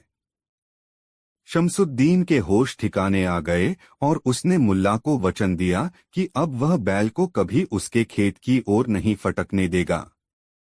शमसुद्दीन के तेवर ढीले होते देखकर मुल्ला नसीरुद्दीन के चेहरे पर मुस्कान तैरने लगी। दोस्तों, मुल्ला नसरुद्दीन की यह कहानी आपको कैसी लगी कमेंट बॉक्स में जरूर बताएं। मुल्ला नसरुद्दीन की मजेदार कहानी, पानी के जादू से धन की प्राप्ति। दोस्तों, एक दिन मुल्ला नसरुद्दीन अपने गांव के बाहर एक छोटे से रास्ते पर जा रहा था। चलते चलते वह एक नदी के किनारे पहुंचा। नदी के किनारे खड़ा एक आदमी सिर झुकाकर बैठा था। मुल्ला ने देखा कि वह बहुत गहरी सोच में डूबा हुआ था, जैसे किसी बड़ी समस्या से जूझ रहा हो। मुल्ला उसके पास गया और बोला, क्या हुआ भाई, तुम इतने परेशान क्यों हो? आदमी ने सिर उठाया और कहा, मुल्ला, मेरी जिंदगी में सब कुछ ठीक नहीं चल रहा। मैं बहुत मेहनत करता हूँ, लेकिन फिर भी मुझे कभी वह खुशी नहीं मिलती जिसकी मुझे उम्मीद है। मुझे लगता है कि मैं कभी भी अपना सपना पूरा नहीं कर पाऊंगा। मुल्ला ने उसकी बात सुनी और सोचा, इस आदमी को थोड़ी सी उम्मीद और हिम्मत देने की जरूरत है। उसने मुस्कुराते हुए कहा, तुम जानते हो, मेरे पास एक जादुई तरीका है जिससे तुम्हारी सारी परेशानियां हल हो सकती हैं। आदमी ने हैरान होकर पूछा, जादुई तरीका? तुम क्या कह रहे हो मुल्ला? मुल्ला ने उसकी तरफ देखा और कहा, हाँ, यह एक बहुत पुराना तरीका है। तुम्हें बस मेरे साथ आना होगा और नदी के पानी से एक खास काम करना होगा। आदमी, जो पहले से ही परेशान था, अब और अधिक उत्सुक हो गया। उसने कहा, मैं तैयार हूं। बताओ मुझे क्या करना होगा। मुल्ला ने उसे नदी में ले जाकर कहा, तुम्हें नदी के पानी से एक बाल्टी पानी भरनी होगी, लेकिन ध्यान रखना, जब तुम पानी लाओ तो उसे बिना देखे वापस लाना होगा। आदमी थोड़ी देर तक यह सुनकर हैरान हुआ, लेकिन उसने मुल्ला के आदेश को मानते हुए बाल्टी में पानी भर लिया। जब वह पानी लेकर वापस आया तो मुल्ला ने कहा, अब इसे बिना देखे घर ले जाओ। याद रखना, अगर तुमने पानी में से कोई भी बदलाव देखा तो सारी मेहनत बेकार हो जाएगी। आदमी ने इसे चतुराई से लिया और बिना पानी देखे घर के रास्ते पर चलने लगा। लेकिन जब वह घर के पास पहुंचा तो अचानक उसके मन में ख्याल आया क्या होगा अगर इस पानी में कुछ खास हो? क्या मुल्ला मुझे कुछ अच्छा देने की कोशिश कर रहा था? उत्सुकता और चिंता के मिश्रित भाव से उसने पानी देखा, और जैसे ही उसने बाल्टी का पानी देखा, उसे एहसास हुआ कि उस पानी में कुछ बदल चुका था। अब वह मन ही मन निराश हो गया क्योंकि उसने मुल्ला के बताए तरीके को नहीं माना था। वह गहरी सोच में डूबा हुआ बाल्टी लेकर मुल्ला के पास वापस लौटा। उसने मुल्ला से कहा, मुल्ला, तुमने कहा था कि अगर मैंने पानी को देखा तो कुछ गलत होगा, लेकिन मैंने ऐसा किया और अब सब कुछ बिगड़ गया है। मुल्ला ने शांत भाव से मुस्कुराते हुए जवाब दिया, देखो, तुमने देखा कि तुम्हारी समस्याओं का हल तुम्हारे भीतर था, लेकिन तुम्हारी उत्सुकता और जल्दबाजी ने उसे खराब कर दिया। तुमने पानी को देखा क्योंकि तुम बहुत जल्दी में थे, लेकिन असल में यह पानी तुम्हारी मेहनत और धैर्य का प्रतीक था। अगर तुमने उसे बिना देखे रखा होता तो तुम्हें सफलता मिलती। आदमी ने समझ लिया और उसने मुल्ला का धन्यवाद किया। वह अब जान गया था कि जीवन में धैर्य और संयम के साथ आगे बढ़ना जरूरी है, क्योंकि जल्दबाजी और उत्सुकता से चीजें बिगड़ सकती हैं। कहानी का संदेश। मुल्ला नसरुद्दीन की इस कहानी से यह शिक्षा मिलती है कि जीवन में धैर्य और संयम रखना जरूरी है। किसी भी समस्या का समाधान जल्दबाजी में नहीं, बल्कि सोच समझकर और सही कदम उठाने से मिलता है। अपनी मेहनत में विश्वास रखना और धैर्य से काम करना ही असली सफलता की कुंजी है। मुल्ला नसरुद्दीन समझदारी का सवाल। एक दिन मुल्ला नसरुद्दीन अपने गांव में बैठा था, और जैसे ही उसने गांव के लोगों को इधर-उधर जाते देखा, एक नया सवाल उसके दिमाग में आया। उसने सोचा, क्यों न मैं एक मजेदार परीक्षा लूंगा और गांव वालों को उनकी समझदारी की परख में डालूं। मुल्ला ने सोचा और फिर एक योजना बनाई। उसने सबको अपने घर बुलाया और उन्हें बताया, मैंने एक नई परीक्षा तैयार की है, जिसमें आप सबको अपनी समझदारी साबित करनी होगी। जो भी सही जवाब देगा, उसे पुरस्कार मिलेगा। गांव वालों में हलचल मच गई। सभी लोग मुल्ला के घर पहुंचे और उत्सुकता से इंतजार करने लगे। मुल्ला नसरुद्दीन ने कहा, मैं आपको 3 सवाल पूछूंगा। हर सवाल का सही जवाब देने पर आपको एक बड़ा इनाम मिलेगा। मुल्ला नसरुद्दीन ने पहला सवाल पूछा, अगर एक आदमी के पास एक बकरा है और वह बकरा भाग जाए तो उस आदमी को क्या करना चाहिए? गांव वालों ने बहुत सोचा, लेकिन कोई जवाब नहीं दे सका। कुछ समय बाद एक आदमी खड़ा हुआ और बोला, वह आदमी बकरा पकड़ने के लिए दौड़ेगा और उसे वापस ले आएगा। मुल्ला ने मुस्कुराते हुए कहा, सही जवाब, लेकिन आसान भी था। लेकिन क्या तुमने कभी सोचा कि बकरा क्यों भागा? क्या कभी तुमने उसके मन की बात सोची? गांव वाले चुप हो गए और एक दूसरे को देखने लगे। मुल्ला ने फिर कहा, अच्छा, अब अगले सवाल की ओर बढ़ते हैं। एक आदमी के पास 3 बीवियां हैं और वह उन्हें कभी एक साथ नहीं रखता। वह उन्हें हमेशा अलग अलग घरों में भेजता है। आप क्या समझते हैं? मुल्ला ने पूछा। गांव वाले और ज्यादा चकरा गए और सोचने लगे। थोड़ी देर बाद एक औरत खड़ी हुई और बोली, वह आदमी अपनी बीवियों को संतुष्ट रखने के लिए उन्हें अलग अलग घरों में भेजता है, ताकि कोई समस्या न हो। मुल्ला नसरुद्दीन ने फिर से हंसी में कहा, लेकिन क्या तुमने कभी यह सोचा कि वह आदमी उन बीवियों से क्यों दूर रहता है? क्या उसकी सच्ची वजह कभी समझी है? गांव वाले अब पूरी तरह से उलझ गए थे। वे नहीं समझ पाए कि मुल्ला क्या कहना चाहता है। मुल्ला ने मुस्कुराते हुए कहा, बड़े ही सरल सवाल थे, लेकिन जवाब कुछ गहरे होते हैं। क्या कभी सोचा है कि क्यों बकरा भागता है या बीवियों को क्यों अलग रखा जाता है? इसका अर्थ कभी समझा है? आखिरकार मुल्ला नसरुद्दीन ने आखिरी सवाल पूछा, अगर तुमसे कोई कहे कि तुम एक खजाना ढूंढ सकते हो, लेकिन उस खजाने को पाने के लिए तुम्हें अपनी सबसे प्यारी चीज छोड़नी होगी, तो तुम क्या करोगे? गांव वालों ने सोचा, लेकिन कोई स्पष्ट उत्तर नहीं दे पाया। कुछ ने कहा, मैं अपनी मेहनत और कड़ी मेहनत से वह खजाना ढूंढ लूंगा। मुल्ला ने एक गहरी मुस्कान के साथ कहा, तुम समझ नहीं पा रहे हो। खजाना केवल धन नहीं होता, वह तुम्हारी समझदारी और मानसिक शांति भी हो सकती है। कभी सोचा है कि जो तुम्हारे पास है वही सबसे कीमती है? गांव वालों ने फिर से एक दूसरे को देखा, लेकिन कोई जवाब नहीं आया। मुल्ला ने धीरे धीरे सबको समझाया, हमेशा जवाब पर ध्यान मत दो, कभी कभी सवाल का अर्थ ही हमें सिखाता है कि जीवन में क्या महत्वपूर्ण है। सीख। अब मुल्ला नसरुद्दीन ने मुस्कुराते हुए कहा, देखो, मैं जानता हूं कि मैं 3 आसान सवाल पूछ रहा था, लेकिन तुम सबने कभी इन सवालों के उत्तर पर ध्यान नहीं दिया। जीवन में कभी भी किसी सवाल का उत्तर बिना सोच समझे मत दो। हर सवाल के पीछे कुछ गहरे अर्थ होते हैं। सही उत्तर सिर्फ वही होता है जो तुम्हारे अनुभव और सोच के आधार पर सही लगे। गांव वाले चुपचाप सुन रहे थे। अचानक सबको यह एहसास हुआ कि मुल्ला नसरुद्दीन ने उन्हें सिर्फ चतुराई के सवाल नहीं पूछे थे, बल्कि जीवन के उन पहलुओं को समझने के लिए चुनौती दी थी जिन्हें वे अक्सर नजरअंदाज कर देते थे।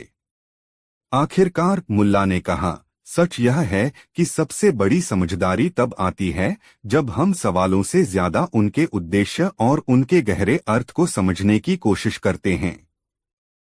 गांव वाले धीरे धीरे समझ गए और मुल्ला नसरुद्दीन के इस दृष्टिकोण को सराहा। वे अब हर सवाल और परिस्थिति को गहरे से समझने की कोशिश करते थे। यह कहानी यह सिखाती है कि कभी कभी हमें हर चीज का गहराई से मूल्यांकन करना चाहिए और जीवन के छोटे सवालों और घटनाओं को अधिक समझदारी से देखना चाहिए। दोस्तों, जिस तरह मुल्ला नसीरुद्दीन को चाहने वालों की कमी नहीं थी, उसी तरह उससे जलने वालों की भी कमी नहीं थी। उससे ईर्ष्या रखने वाले हमेशा ऐसे अवसर की ताक में रहते थे जिसमें उन्हें उसकी खिल्ली उड़ाने का मौका मिल जाए। एक दिन मुल्ला नसीरुद्दीन सुबह की सैर करने निकला था। हमेशा की तरह उसने लंबा चोगा और सलवार पहन रखा था। पाँव में नक्काशीदार जूती थी और सिर पर नोकदार लंबी टोपी। अपनी दाढ़ी सहलाता हुआ मुल्ला अपनी गली में लंबे डग भर रहा था कि उसका एक पड़ोसी, जो कहीं से आ रहा था, रास्ते में ठोकर लगने के कारण गिर पड़ा।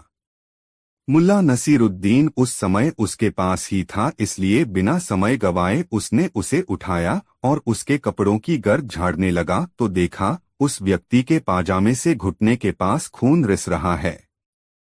मुल्ला को यह समझते देर नहीं लगी कि उस व्यक्ति का घुटना गिरने के कारण जख्मी हो गया है। मुल्ला नसीरुद्दीन ने उस व्यक्ति से कहा, अपना पाजामा घुटने तक उठा लो, मैं गेंदा के पौधे के पत्ते तोड़ लाता हूँ। उसका रस लगा देने से तुम्हारा जख्म भर जाएगा, खून गिरना तो तुरंत बंद हो जाएगा। इतना कहकर मुल्ला नसीरुद्दीन बिना किसी की इजाजत लिए एक घर के आगे सजावट के लिए लगाए गए गेंदे के पौधों से कुछ पत्तियां तोड़ने लगा। यह अहाता जिसमें गेंदा के पौधे लगाए गए थे रहमत खान का था। रहमत खान मुल्ला नसीरुद्दीन से बैर रखता था। उसे इस बात की रंजिश थी कि एक ही मोहल्ले में रहते हुए मुल्ला नसीरुद्दीन को दूर दूर तक लोग जानते और मानते हैं, जबकि मुल्ला नसीरुद्दीन की माली हैसियत उसके आगे कुछ भी नहीं है और उसे कोई नहीं जानता। मानने की तो बात ही जुदा है। जब रहमत खान ने मुल्ला नसीरुद्दीन को गेंदा के पत्ते तोड़ते देखा तो उसके तन बदन में आग लग गई। जलन से वह सुलग उठा और झल्लाई आवाज में बोला, मियां नसीर, यह क्या कर रहे हो? गेंदा के पौधे मैंने घर की शोभा के लिए लगाए हैं और तुम उसके पत्ते नोच रहे हो, वह भी बिना इजाजत।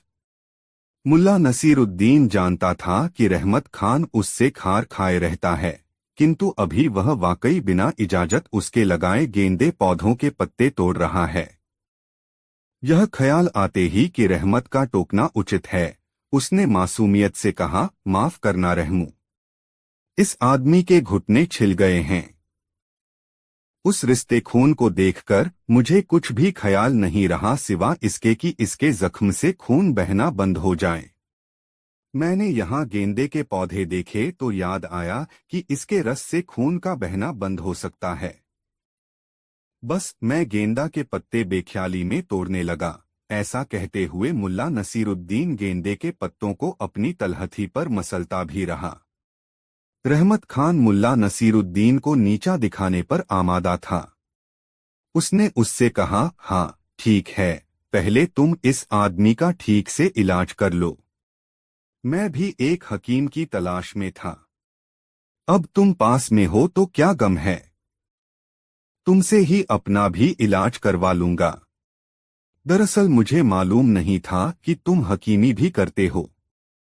मुल्ला नसीरुद्दीन रहमत खान की बातों में छुपे व्यंग्य को समझ रहा था, मगर उसकी बातों पर ध्यान दिए बिना ही उसने उस चोटिल व्यक्ति के जख्म पर गेंदे के पत्तों का रस टपकाया। वाकई खून का बहना रुक गया। वह व्यक्ति मुल्ला नसीरुद्दीन को धन्यवाद कहता हुआ विदा हो गया। तब तक रहमत खान अपने दरवाजे पर खड़ा रहकर मुल्ला नसीरुद्दीन की हकीमी देख रहा था। जब मुल्ला नसीरुद्दीन अपने काम से मुक्त हुआ तब रहमत खान ने मुल्ला नसीरुद्दीन को व्यंग्य भरी से देखते हुए कहा, हाँ तो हकीम साहब, मुझे भी आपसे इलाज करवाना है। आप तो खुदाई खिदमतगार हैं, मेरा भी भला करें। मुल्ला नसीरुद्दीन समझ रहा था कि रहमत खान उसका मजाक उड़ा रहा है, मगर अपनी शैली में जीने का आदि मस्तमलंग मुल्ला अपने पड़ोसी रहमत खान की व्यंग्यबुझी बातों से अप्रभावित रहा और मुस्कुराते हुए पूछा, बताओ तो सही, तकलीफ क्या है? जितना तजुर्बा है उतनी मदद तो मैं किसी की भी करूंगा। रहमत खान ने मुल्ला नसीरुद्दीन के सामने खड़े होकर अपनी तोंद सहलाते हुए कहा, कल रात एक अजीब वाकया हुआ। वह भी तब जब मैं गहरी नींद सोया हुआ था। नींद में ही मुझे अकबकाहट महसूस हुई। मेरी आदत है कि मैं मुंह खोलकर सोता हूं। अकबकाहट के मारे मुझे जम्हाई आई और जम्हाई के कारण मेरा मुंह पूरा खुल गया। मेरे घर में बहुत चूहे हैं। जिस वक्त मैं जम्हाई ले रहा था उसी वक्त एक चूहा तेजी से दौड़ता हुआ आया और मेरे मुंह में घुसकर गले की नली के रास्ते मेरे पेट में पहुंच गया और वहीं ऊधम मचाए हुए है। कोई ऐसा उपाय बताइए कि यह चूहा मरे और मेरे पेट में शांति हो।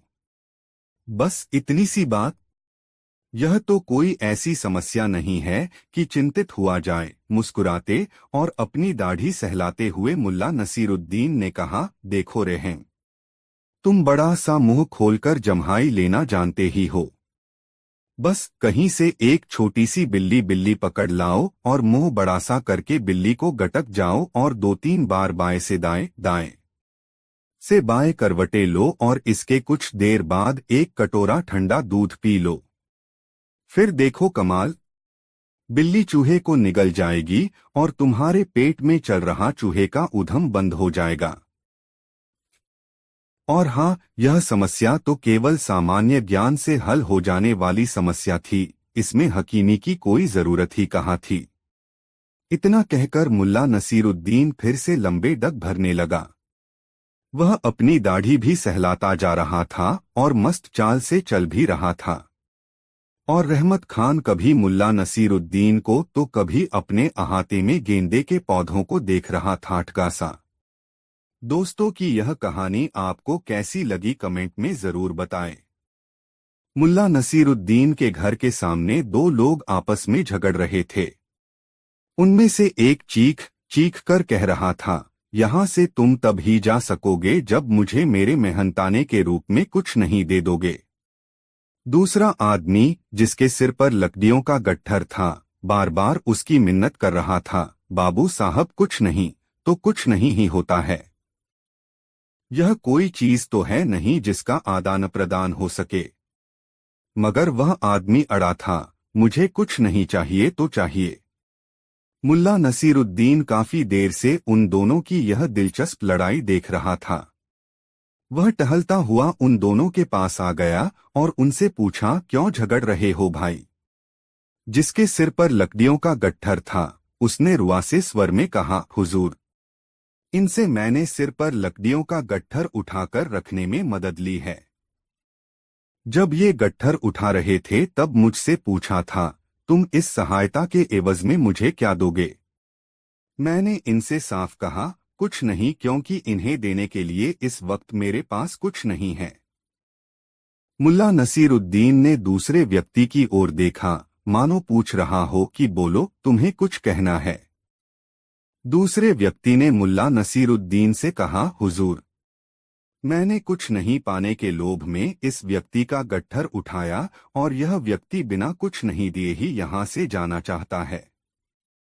मैं तो बिना कुछ नहीं लिए इसे यहाँ से जाने ही नहीं दूंगा। मुल्ला नसीरुद्दीन की समझ में सारी बात आ गई। उसने कहा, अच्छा, अब झगड़ना बंद करो। मैं इसके बदले में तुम्हें कुछ नहीं देता हूँ। फिर उसने अपने घर के दरवाजे के पास पड़ा एक खाली घड़ा उस कुछ नहीं मांगने वाले व्यक्ति को दिखाया और बोला, जाओ, उस घड़े को वहां से उठाकर लाओ। वह व्यक्ति घड़ा उठाकर ले आया। मुल्ला नसीरुद्दीन ने उस व्यक्ति से कहा, देखो, उस घड़े में क्या है? उस व्यक्ति ने घड़े में झांक कर कहा, घड़े में कुछ नहीं है। ठीक है, मुल्ला नसीरुद्दीन ने कहा, अब तुम उस घड़े से कुछ नहीं निकाल लो और घड़ा वहीं रखाओ जहां से उसे उठाकर लाए हो। वह व्यक्ति असमंजस की स्थिति में थोड़ी देर तक वहीं खड़ा रहा और फिर घड़ा उठाकर जहां से उठाया था वहीं रखाया और अपनी राह चला गया। मुल्ला नसीरुद्दीन ने गट्ठर लिए खड़े व्यक्ति से कहा, ठीक है भाई, अब तुम भी जाओ, और अपनी दाढ़ी सहलाता हुआ मुल्ला नसीरुद्दीन अपने घर की ओर मुड़ गया। दोस्तों, कहानी कैसी लगी कमेंट में जरूर बताएं। दोस्तों, मुल्ला नसीरुद्दीन ने मदरसे की पढ़ाई पूरी कर ली थी और मिस्त्री का काम सीखने के लिए अपने गांव से प्रतिदिन पैदल ही शहर जाने लगा था। शहर जाने पर उसने शहर की रौनक और रंगीनियां देखीं। बड़े बड़े मकान देखे। साफ सुथरे कपड़ों में आते जाते लोगों को देखकर वह सोचता, जब वह काम सीखकर कुछ कमाने लगेगा तब अपने लिए ऐसे कपड़े बनवाएगा जिसे जो भी देखे तो देखता रह जाए। शाम को जब वह शहर से अपने गांव लौटता तो उसका दिमाग इसी गुंधुन में लगा रहता कि उसके कपड़े कैसे होने चाहिए जिसे लोग देखें तो देखते ही रह जाएं। एक दिन शहर से लौटने में उसे थोड़ी देर हो गई। उस्ताद ने उस दिन उसे शहर घुमाया और अफीम के अड्डे पर भी ले गया। उस दिन उस्ताद को कहीं से पैसे मिले थे। उन पैसों को पाकर वह बहुत खुश था। मुल्ला नसीरुद्दीन शहरी जीवन के बारे में बहुत कम जानता था। उस दिन अपने उस्ताद के साथ उसने बहुत कुछ नया देखा था। उसका उस्ताद अफीमची था। जब वह नसीरुद्दीन को शहर घुमा रहा था तभी उसे अफीम की तलब महसूस हुई। वह नसीरुद्दीन को साथ लेकर अफीम के अड्डे पर पहुंच गया। खुद तो अफीम खाई ही, थोड़ी सी अफीम नसीरुद्दीन को भी चटा दी। अफीम खाने के थोड़ी देर बाद ही नसीरुद्दीन को यह दुनिया हसीन लगने लगी। सब कुछ अच्छा अच्छा सा दिखने लगा। इससे पहले मुल्ला नसीरुद्दीन ने कभी कोई नशा नहीं किया था। अफीम की पिनक में उसे यह दुनिया बहुत बदली हुई सी लग रही थी। उसके उस्ताद पर भी अफीम की धुन की सवार हो गई थी। वह लगातार गाना गाए जा रहा था।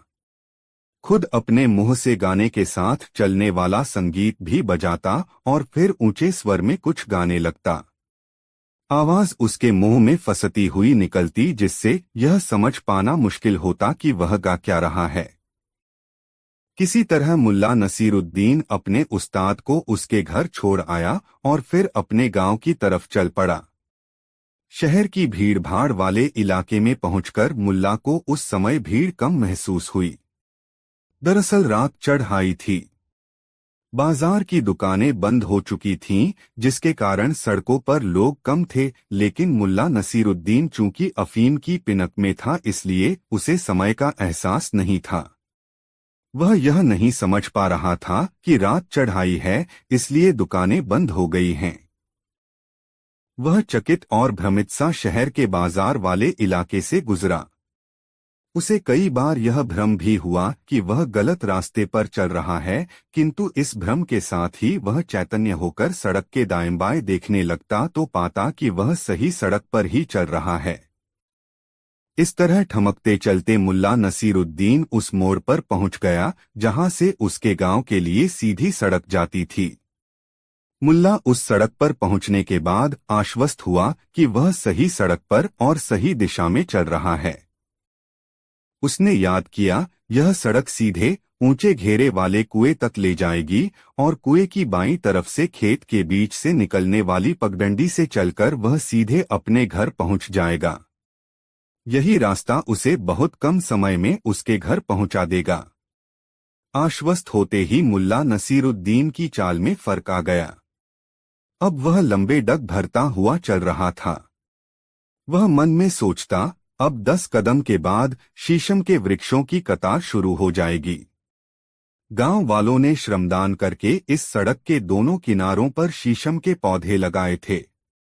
शीशम का सिलसिला खत्म होते ही फलदार वृक्षों का सिलसिला शुरू हो जाएगा और उसके बाद आ जाएगा ऊंचे घेरे वाला कुआं। इस तरह मन ही मन राह स्मरण करता हुआ मुल्ला नसीरुद्दीन कुएं तक पहुंच गया। पूर्णिमा की रात थी। मध्यरात्रि का समय था। जब मुल्ला नसीरुद्दीन कुएं के पास पहुंचा और वह उस खेत की पगडंडी की ओर जाने ही वाला था जो सीधे उसे अपने घर तक ले जाती, उसके मन में ख्याल आया, चलो जरा झांक लें, कुएं में कितना पानी है। मुल्ला नसीरुद्दीन सीधे घूमा और कुएं की जगत पर चढ़ गया और उसमें झांककर कुएं के पानी का अनुमान लगाने लगा। अभी कुएं में झांकते हुए 2-4 पल ही बीते होंगे कि मुल्ला को कुएं के पानी में चांद की प्रतिच्छाया दिखाई पड़ी। मुल्ला चौंक गया, अरे बाप रे, यह तो गजब हो गया। चांद अपनी जगह से कुएं में उतर गया है। कहते हैं कि सूरज, चांद, सितारे पृथ्वी के इर्द गिर्द एक नियम से बंधे रहते हैं। इस नियम में परिवर्तन से तो सारी सृष्टि का नियम प्रभावित हो जाएगा। फिर अपनी इस पृथ्वी पर भी तो उथल पुथल मच जाएगी। फिर हमारा घर और खेत, इन पर भी तो असर पड़ेगा। नहीं नहीं, किसी भी तरह चांद को कुएं से निकालकर उसे उसके स्थान पर पहुंचाना ही होगा, तब ही रह पाएगी पृथ्वी सुरक्षित। मुल्ला नसीरुद्दीन के सामने उस समय एकमात्र उद्देश्य था, कुएं में डूबे चांद को बाहर निकालना और फिर चांद को रस्सी के फंदे में डालकर आसमान की तरफ उछाल देना ताकि चांद अपने स्थान पर पहुंच जाए। अफीम की पिनक में मुल्ला नसीरुद्दीन देर तक इसी गुंधुन में लगा रहा कि चांद को कुएं से कैसे निकाले। तभी मुल्ला की नजर कुएं की मुंडेर पर रखी रस्सी पर पड़ी। यह रस्सी कुएं से पानी निकालने के लिए बाल्टी बांधने के काम आती थी। रस्सी देखते ही मुल्ला नसीरुद्दीन उछल पड़ा और आसमान की तरफ हाथ फैलाकर कहा, या खुदा, आखिर रस्सी मिल ही गई। अब मेरा काम आसान हो गया है। इसके बाद मुल्ला नसीरुद्दीन ने रस्सी उठाई, पानी में झांककर चांद की गोलाई का अनुमान लगाया और फिर अपने अनुमान के मुताबिक चांद की गोलाई के बराबर रस्सी का फंदा तैयार किया तथा बहुत सतर्कता से रस्सी को कुएं में फेंका। रस्सी को दाएं बाएं घुमाकर मुल्ला ने एक झटका दिया और फिर उसे पानी से खींचने लगा। रस्सी आसानी से पानी से बाहर आ गई। चांद उसमें नहीं फंसा था। खाली रस्सी देखकर मुल्ला को निराशा हुई। उसने रस्सी का फंदा फिर से ठीक किया और फिर करीने से उसे पानी में डाल दिया। उसने फिर रस्सी खींची और इस बार भी उसे निराशा हाथ लगी। मुल्ला ने तीसरी बार रस्सी का फंदा बनाया और चांद को पकड़ने के लिए उसे पानी में डाला। संयोग से इस बार रस्सी का फंदा कुएं में किसी मजबूत चीज में जा फंसा। मुल्ला ने रस्सी खींचने की कोशिश की मगर रस्सी अपनी जगह से टस से मस नहीं हुई। मुल्ला नसीरुद्दीन ने मन ही मन संकल्प लिया कि चाहे जितनी ताकत लगानी पड़े वह लगाएगा और चांद को कुएं से निकालकर ही दम लेगा। मुल्ला थोड़ा सुस्ताता फिर एड़ी चोटी का जोर एक करके रस्सी को खींचता। अंततः मुल्ला ने कुएं के मेहराब पर एक पांव को टिकाया और अपनी पूरी ताकत से रस्सी खींची। बार बार जोर लगाने और ढीला छोड़ने से रस्सी जिस चीज में फंसी थी उससे एक झटके में निकल गई और जोर लगाते ही मुल्ला नसीरुद्दीन चारों खाने चित गिरा। कुएं के मेहराब के चारों तरफ बने पक्के चबूतरे पर मुल्ला नसीरुद्दीन जब गिरा तो उसके सिर का पिछला भाग पक्की सतह से टकरा गया और इस चोट से मुल्ला नसीरुद्दीन की चेतना लुप्त हो गई। थोड़ी देर तक वह चित पड़ा रहा। जब धीरे धीरे उसकी चेतना लौटी और उसने आंखें खोलीं तो सारा आसमान उसकी आंखों के सामने था। जमीन पर चारों खाने चित पड़ा मुल्ला नसीरुद्दीन यह देखकर अपनी पीड़ा भूल गया कि आसमान में चांद सितारों की मजलिस में अपनी पूरी दमक के साथ मौजूद है। उसने मन ही मन खुदा को धन्यवाद दिया कि यह कायनात बर्बाद होते होते बच गई। फिर वह अपनी जगह से उठा और बिना कुएं के पानी में झांके अपने घर जाने वाली पगडंडी पर चल पड़ा। सामने आसमान में चांद दमक रहा था और चांद को देखकर मुल्ला नसीरुद्दीन सोच रहा था, आज मैंने समय पर नहीं देख लिया होता तो कुएं में ही डूब गया होता चांद। मुल्ला का हर कदम जो उसके घर की तरफ उठ रहा था बहुत तसल्ली भरा कदम था, जैसे उसने कोई किला फतह किया हो। दोस्तों, वीडियो को एक लाइक जरूर कर दे। दोस्तों, एक दिन मुल्ला नसीरुद्दीन अपनी बगिया के फूलों को पानी से सींच रहा था। उसी समय उसके पास एक आदमी आया और कहने लगा, मुल्ला जी, मैं आपके गुणों से बहुत प्रभावित हूँ। मेरी ख्वाहिश है कि मुझ में भी आपके जैसे गुण हों। मुझे आप अपना शिष्य बनाकर ऐसे गुर सिखा दें जिससे मेरा जीवन सफल हो जाए। लेकिन मुल्ला जी, आपको मेरा गुरु बनने से पहले मेरे एक प्रश्न का जवाब देना होगा। हाँ हाँ, पूछो, मुल्ला नसीरुद्दीन ने उस आदमी में रुचि लेते हुए कहा। उसे वह आदमी काफी दिलचस्प लगा। उस आदमी ने पूछा, सूरज निकलने के बाद सुबह से शाम तक लोग बाएं दाएं, आगे पीछे, ऊपर नीचे भागते हुए दिखते हैं। ऐसा क्यों नहीं होता कि दुनिया के तमाम लोग एक ही दिशा में चलें? यदि ऐसा होता तो कितना अच्छा होता। मुल्ला नसीरुद्दीन ने जब उस आदमी की बात सुनी तो उसे उसके साथ मस्खरी करने की सूझी। उसने कहा, अरे, तू मेरा शिष्य बनने तो आ गया मगर तू इतनी छोटी सी बात भी नहीं जानता। तू तो महामूर्ख है। अपने लिए महामूर्ख संबोधन सुनकर वह व्यक्ति बौखला गया और उत्तेजित होकर पूछने लगा, आपने मुझे महामूर्ख कहा? मैं आपको अपना गुरु बनाने आया हूँ, इस बात का भी ख्याल नहीं रखा आपने। मुझे महामूर्ख कह दिया, जबकि मेरा सवाल स्वाभाविक है। यह प्रश्न तो प्रत्येक जिज्ञासु के मन में उत्पन्न होना चाहिए। या तो आप मेरी शंका का समाधान करें या फिर मुझे बताएं कि मैं महामूर्ख कैसे हूँ। अब मुल्ला नसीरुद्दीन के चकराने की बारी थी। उसने तो सोचा था कि मजाक की बात मजाक में ही निकल जाएगी मगर यह तो अजीब हो गया। यह आदमी तो अब बेकाबू हो रहा है। कहाँ तो आया था यह मेरा शिष्य बनने, कहाँ अब बिफर कर मुझे ही गुरुता सिखाने लगा है। मन ही मन मुल्ला नसीरुद्दीन उससे निपटने के उपाय सोचने लगा। अचानक उसे कुछ ख्याल आया और उसने आगंतुक से कहा, मुझे जरूरत ही नहीं कि मैं तुम्हें परले दर्जे का बेवकूफ साबित करूं। मूर्खाम मूर्डों को कुछ भी साबित करने पर समझ में नहीं आता है। हाँ, मैं तुम्हें बताता हूं कि यह धरती नाव जैसी है। यदि एक ही दिशा में लोग भागने लगे तो धरती उलट जाएगी, इसीलिए धरती के लोग भिन्न दिशाओं में चलते हैं। समझ गए? समझ चुके तो गर्दन हिलाओ या हाँ कहो। जब वह आदमी संशय में पड़ गया, सोचने लगा, बड़ा शातिर है यह मुल्ला नसीरुद्दीन। मैं बचपन से पढ़ता आया हूं कि पृथ्वी गोल है और यह कह रहा है कि धरती नाव की तरह है। अगर कह दूं कि उन्होंने जो कहा मैं समझ गया तो तुरंत यह शख्स मुझसे कहेगा बेवकूफ। क्या खाक समझ रखते हो?